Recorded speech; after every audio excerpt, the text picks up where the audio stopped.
Hello, friends. Jill here. JillOrtizFitness.com. Who's in the house today?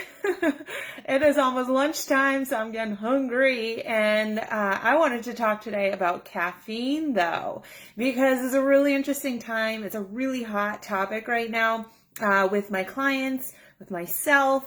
And I've just had all these thoughts kind of running around in my head this morning. And so I wanted to get them all out. I did go on my stories this morning and talk about this, but I wanted to kind of have it all in one place and then be able to send it out to others and revisit this at some point. But I mean, I have a lot of questions about your caffeine intake. So hey, when you get here, say hi, and let me know all the answers to all my questions, right? I want to know, how much caffeine are you drinking or taking in a day? How are you getting it? Is it coffee? Is it pre-workout? Is it something else that I don't know about? And are you addicted to it? What happens if you don't have it? And are you interested in kicking the habit? And I think another question that comes to mind is, have you even ever really thought about what it is that is causing you to require this caffeine other than addiction, right? And so why is this coming up now? Well, we are on day 3 of the 21-day cleanse that about me and about maybe 20 to 25 other women have come together right now to do this cleanse. It's a cleanse I do every single year, at least once a year. I've had a couple of people ask me if they can still sign up now, which of course you can, and you can hop in with us. You might not be starting or finishing at the same time, but we'll still be here to support you. So just let me know if you are interested. But there is literally no caffeine on this cleanse. And it's the same for my 5-day kickstart cleanse, which is my signature weight loss tool for helping people lose 5 to 10 pounds, although I've seen more than that, in 5 days. It's the same thing for this 21-day cleanse. There's just no caffeine. And I get questions all the time. But can I have this? But what if I only have this? But, and I'm just like, nope. I quit it for 5 days. You can quit it for 5 days. See what happens. And honestly, on my 5 days, I've had people quit coffee forever, which is crazy, right? I certainly go back to my pre-workout. So here's fun fact. Jill Ortiz has never had a cup of coffee in her life, right? And so you might be like, oh, who are you to talk? You're not even drinking the caffeine. But, I do drink decaf tea. I drink some green tea, but I do have my pre-workout every morning, and I rise and energize every morning, but I also work out in the morning. So there's a purpose to me drinking my pre-workout, but I have been known to drink it on occasion before a night out or late in the afternoon if I did need that pick-me-up, but it's important to understand, do we even need that, right? Do we need it, or are we just addicted to it and then we just keep going with it because we've developed that addiction? So in our cleanse, obviously, day 1, we're on day 3. Day 1, a lot of us had headaches, right? We cut the caffeine like cold turkey. Some tried to wean in the last week or two, but some stopped cold turkey like me. I had Energize on Sunday and I didn't have it on Monday, and there was headaches involved, right? Some have headache today or yesterday too. And that's part of that kind of detoxing from the caffeine addiction process. But it makes you say, like, what is it that caused me to need so much caffeine? Another one of my clients last week had stopped the caffeine and was like, wow, I didn't realize how addicted I was to it. And so why do we need caffeine? There's 4 things that you might be able to do.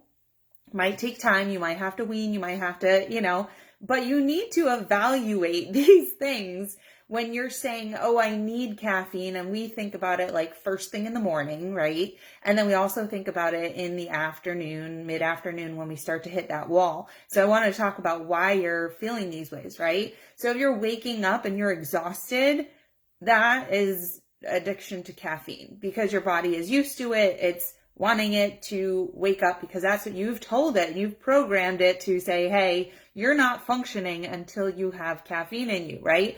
But think about it. Should we be exhausted when we wake up if we've gotten enough sleep? No. You shouldn't be exhausted at 9, 10 o'clock in the morning if you just had a full night's sleep. So number one, you have to see if you're setting yourself up for a good sleep. Are you getting enough hours? Are you going to bed early enough if you have to get up at a certain time? And certainly nobody wants to get out of bed when the alarm goes off, especially if it is an alarm and not just your body waking you up and saying, hey, it's time to get up. But once you do actually get up and get out of bed, you should not feel this exhaustion after a full night's sleep, right? So number one is sleep. You have to ask yourself, am I getting enough sleep? Because if you're not, then yeah, you'll be tired in the morning, you'll be tired in the afternoon, you'll be tired at night. So that's number one.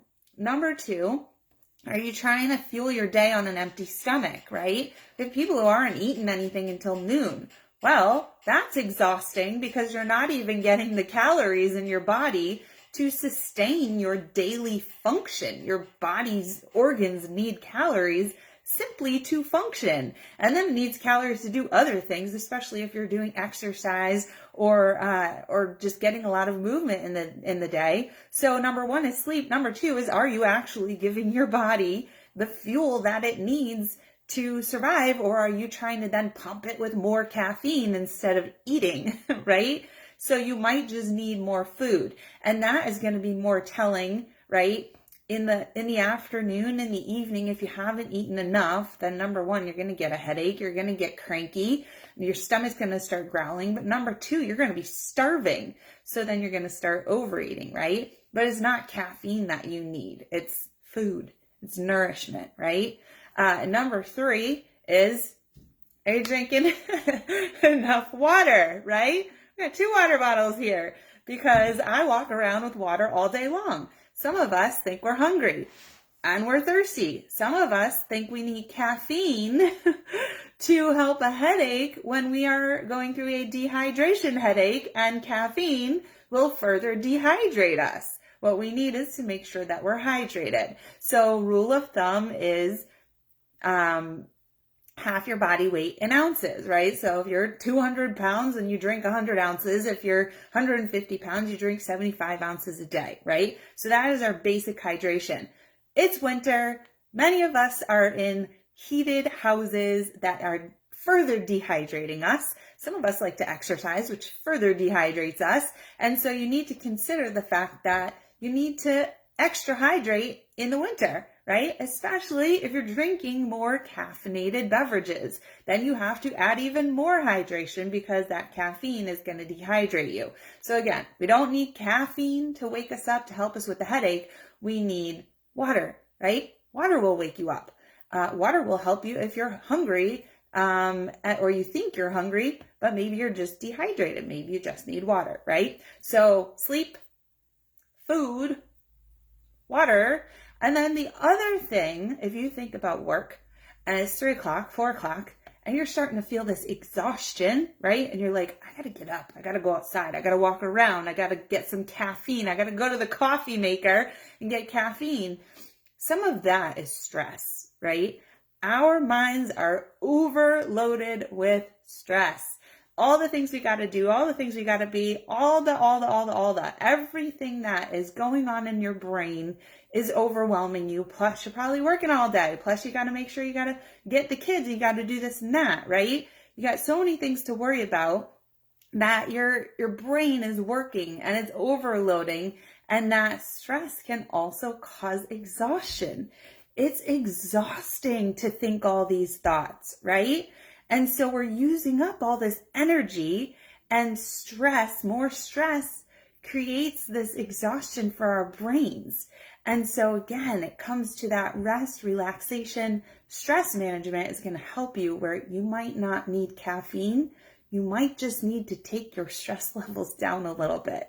Okay? So think about these things. I want you to share with me. How are you getting your caffeine right now? How many cups of coffee are you drinking? Are you drinking the Energize all day long? Is there some other way you're getting a bunch of caffeine? Are you trying to get caffeine from chocolate or candy? And are you interested in cutting it down and looking at what are these things, sleep, stress, food, water, that maybe I'm not looking at as the source of my headaches, as the source of my exhaustion and need for caffeine, right? Because you need a lot less than you think you do, especially if you're having coffee, which is very acidic, which is not the best thing for your body, and that acid alkaline balance, which we want to achieve. So less coffee, more salads. Less coffee, more salads. I hope this was helpful. Let me know what your thoughts are. I'm really just curious as to how much caffeine you guys are taking in a day, and what we can do to help you. All right. See you later. Bye.